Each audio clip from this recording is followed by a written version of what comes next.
Hola, yo soy Alejandro Lara, bienvenido a Mi Primer Millón y hoy vamos a hablar de ETFs y del S&P 500 y de cómo hay un ETF que te permite invertir en las empresas de mayor crecimiento integrantes de este índice. Si este tema te interesa, video correcto, y si no te interesa, pues ni modo. Igual vamos a hablar del ETF. Y como siempre puede ser el primer video de alguien.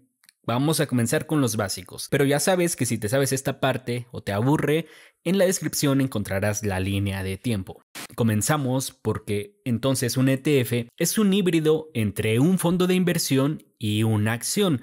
De hecho, si traducimos ETF al español, sería fondo de inversión cotizado en bolsa. Y al ser un fondo de inversión, reúne el capital de cientos o de miles de inversionistas que delegan la administración de esos recursos a una sociedad administradora que va a invertir de acuerdo a una política y régimen de inversión.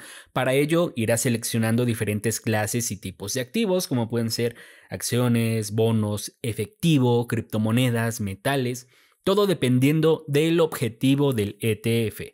Y para conocer ese objetivo, te van a proporcionar un documento que se llama prospecto de inversión. Pero nosotros podemos encontrar toda esa información sintetizada en páginas como etf.com, morningstar.com o la misma página de la administradora del fondo, que, spoiler, vamos a ocupar estas páginas. Estos ETFs tienen varias ventajas, entre ellas destacan la diversificación a un bajo costo de gestión, administración profesional, la transparencia sobre la composición del ETF, valoración constante y liquidez casi diaria. Y para entender qué es un ETF indizado, nos falta saber qué es un índice bursátil, y con esto ya podríamos entender las altas finanzas. Un índice bursátil no es más que un valor numérico que generalmente se mide en puntos y se calcula según los precios de mercado de cada uno de los valores que integran a dicho índice en un momento determinado. Probablemente el índice bursátil más famoso del mundo es el S&P 500,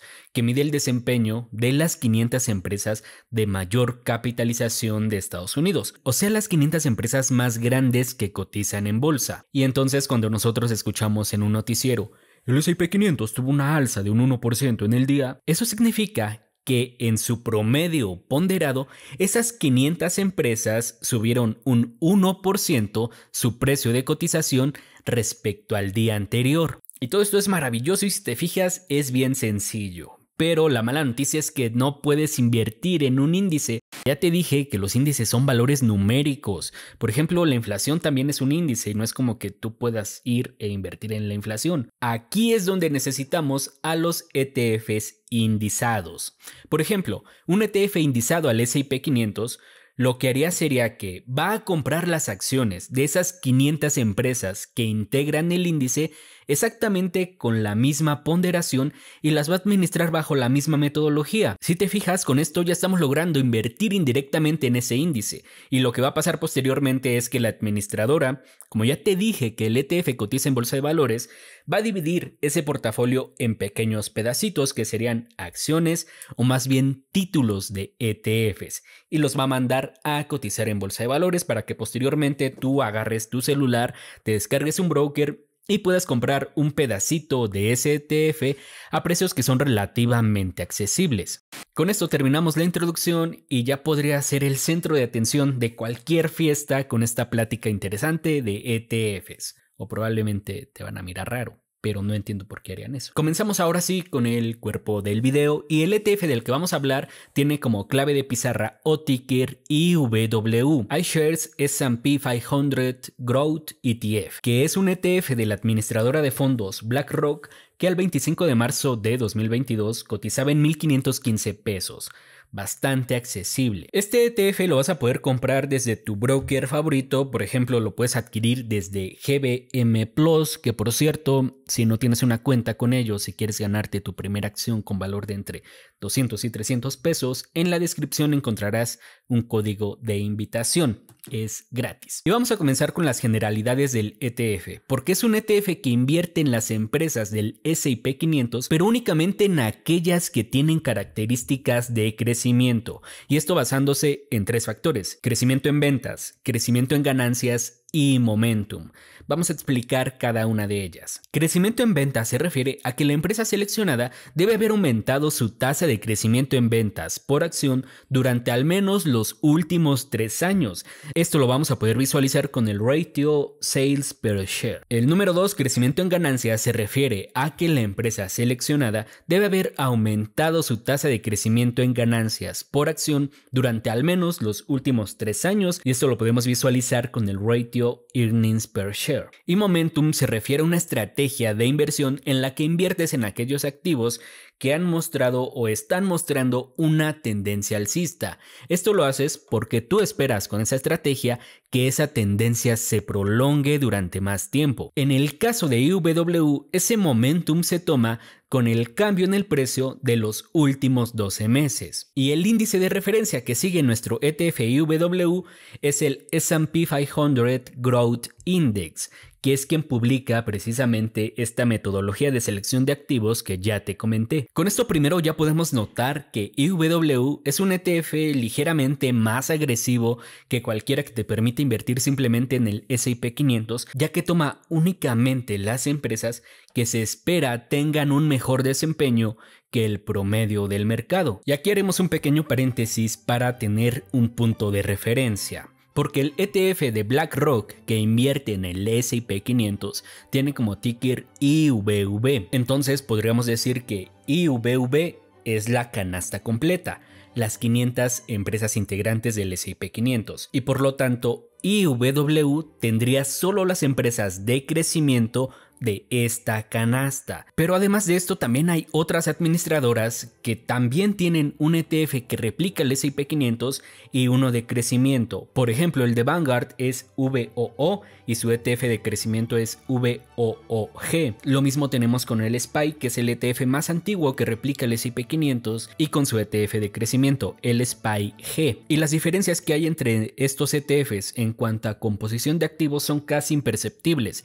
pero sí hay diferencias en cuanto a los costos administrativos.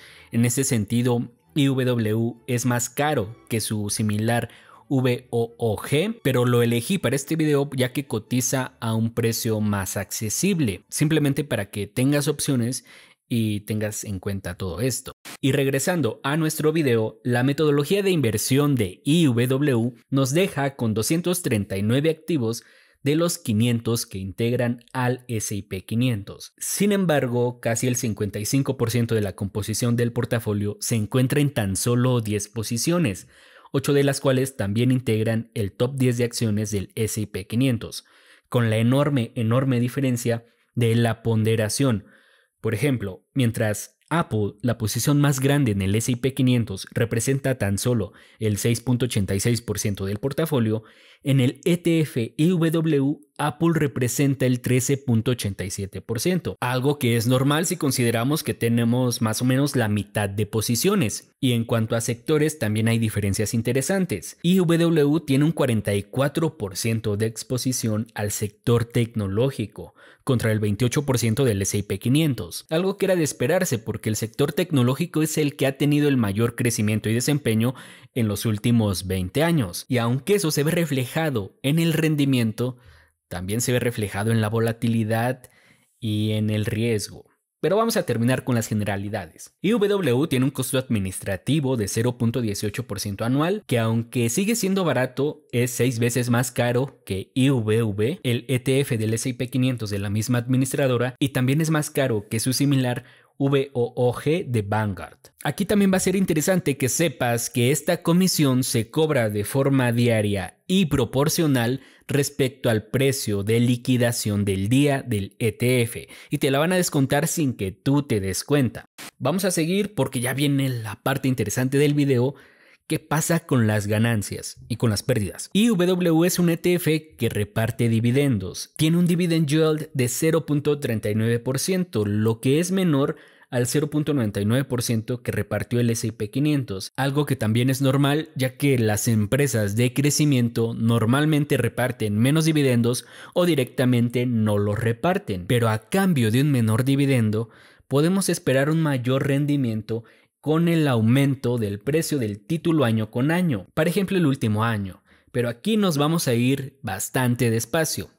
Hay una frase muy famosa en finanzas, que espero que la hayas escuchado, que nos dice que rendimientos pasados no te garantizan rendimientos futuros. Y esa frase es bastante cierta. Pero también es cierto que tenemos métodos estadísticos predictivos, tenemos regresiones, que sirven para hacer backtesting. El backtesting no es más que preguntarte, ¿qué hubiera pasado? La clave para hacer un buen análisis predictivo es el número de periodos analizados. Entre mayor sea ese número de periodos, mayor certeza tendremos sobre nuestras proyecciones. Pero hay que entender que las proyecciones del rendimiento futuro no son una certeza en bolsa, más bien esto va de probabilidades. Y también hay que entender que promedio no significa constante. Cuando tú escuchas que el S&P 500 ha dado un rendimiento promedio histórico del 7% año con año, esto no significa que cada año vas a obtener un 7%.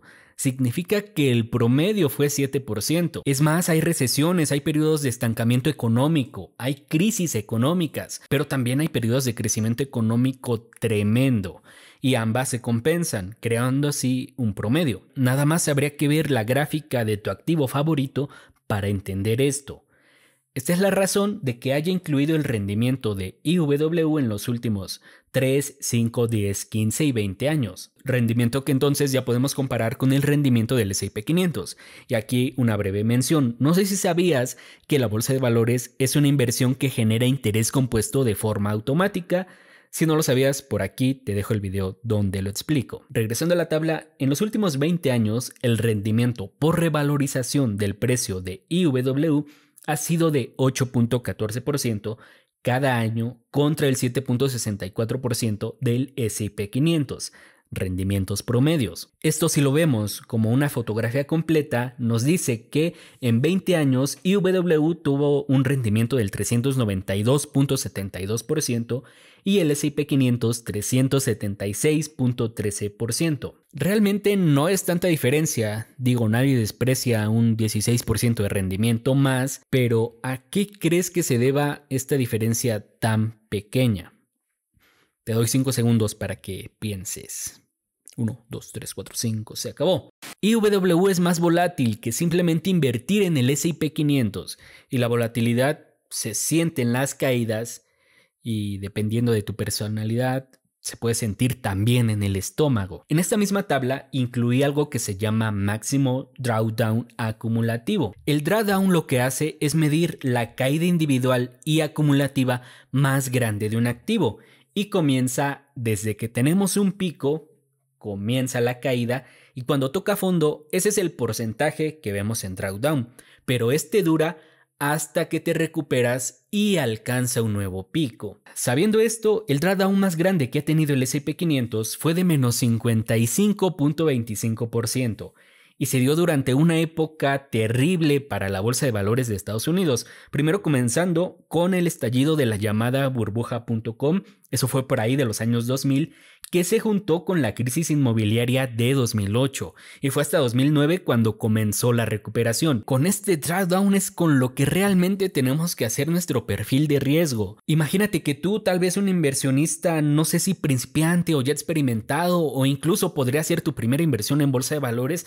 te ves ante un escenario así en donde en 10 años prácticamente no obtuviste rendimiento. Es más, ¿hubieras seguido invirtiendo? Y para esta sí te voy a dar más tiempo para que me respondas. Esta pregunta la retomaremos más adelante, porque ahora el máximo drawdown del IWW se dio también durante ese mismo periodo, con la diferencia de que la caída fue mayor, menos 57.33%. Y la recuperación se dio hasta 2011, más de una década sin rendimiento. Entonces, sabiendo esto, ¿qué ETF es mejor? Y vamos a intentar dar una respuesta retomando la pregunta que te hice. ¿Qué hubieras hecho? Porque si tu respuesta fue, Alejandro, hubiera seguido invirtiendo aún bajo ese escenario, a continuación viene lo que hubiera pasado, ese backtesting. Para esto vamos a considerar una estrategia bien sencilla de inversión, el Dollar Cost Averaging, que no es más que invertir periódicamente una cantidad determinada en un activo determinado durante una fecha determinada. Este es el escenario que tendríamos con 1,000 pesos iniciales y además 1,000 pesos adicionales de inversión cada mes, durante esa horrorosa década. En azul tenemos al S&P 500 y en rojo tenemos a IWW. Sorpresivamente, con esta sencilla estrategia los papeles se invierten. Ahora el drawdown del S&P 500 fue mayor que la caída del IWW, y esto pasa porque los depósitos que tú hiciste durante el periodo de recuperación crecieron a un ritmo mayor con IWW, lo que propició una mayor recuperación, y esto se ve reflejado en el resultado final. Con IWW, con esta estrategia, terminé con 152,286 pesos. Nota que aunque la década fue muy mala, pues el rendimiento realmente malo no fue. Creo que al menos igualaste la inflación, y hay que considerar que son rendimientos en dólares. Si bien la diferencia no es abismal, de hecho es muy pequeña, es interesante notar que con una estrategia así los papeles se invierten. Y ahora haremos un backtesting, pero en la época de mayor crecimiento, desde el 2010 hasta el 2022, y los resultados vuelven a ser los mismos. Con IWW tu dinero creció más que con el S&P 500, pero aquí sí ya notamos una diferencia más notoria. Y contemplando la fotografía completa, así se verían nuestros portafolios. El resultado es el mismo. Con IWW nuestro dinero creció más. Todo esto lo podemos interpretar de manera sencilla con un ratio que incluí como último dato en la tabla, que se llama rendimiento ajustado por riesgo, que de manera sencilla nos dice qué tanto ha valido la pena asumir una volatilidad de algún activo con relación al rendimiento que ha generado. De manera sencilla, entre mayor sea este número, será mejor, y si el ratio es mayor a 1, empieza a ser buena señal. Y considerando este último dato, también vemos una constante. En los últimos 10 años, IWW ha tenido un mejor rendimiento ajustado por riesgo que el S&P 500. Entonces, ¿cuál es mejor? Y yo estoy seguro que esa respuesta ya te la sabes. Depende de quién invierte y también de cómo invierte. Primero porque adicional a la volatilidad del activo, que podríamos asociarla a un tipo de riesgo, a fin de cuentas el riesgo se determina en cada situación y en cada circunstancia. Por ejemplo, en una época como la que vimos de 2000 a 2010, donde la bolsa de valores le fue súper mal, si tus ingresos no hubieran sido constantes o no hubieran sido seguros, quizás no hubieras podido aplicar una estrategia como el Dollar Cost Averaging, que fue la que al final nos dio el mejor resultado. Eso aumentaría tu riesgo, y es algo personal. También si tu respuesta a la pregunta que hice fue ¿sabes qué, Alejandro? Yo en una década como la de 2000 a 2010 no hubiera invertido en bolsa de valores, pues entonces si tú inviertes en el S&P 500, estás asumiendo un riesgo mayor que una persona que sí puede tolerar esa caída. Y ni se diga del riesgo que asumirías al invertir en un ETF que es más volátil, como el IWW. Pero en definitiva, por sus características, es un ETF más agresivo que simplemente el S&P 500, para una estrategia de crecimiento, así como lo dice el nombre del ETF. Y que ya de manera personal yo estoy incluyendo en una estrategia de inversión pasiva para un portafolio. Pero esto no es recomendación de inversión. Y pues bueno, hasta aquí este video. Como siempre, te agradezco por verme, puedes apoyarlo con tu like, te voy a leer en los comentarios. Y si eres nuevo por el canal y te interesa este tipo de información, a veces presentamos otro tipo de productos, ya sea de ahorro, de inversión, tarjetas de crédito, cuentas bancarias. Si te interesa este tipo de información, que en general creo que te pueden ayudar a tomar una mejor decisión financiera, considera suscribirte picándole al botoncito que vas a ver por aquí. Sin más, nos vemos en el siguiente video.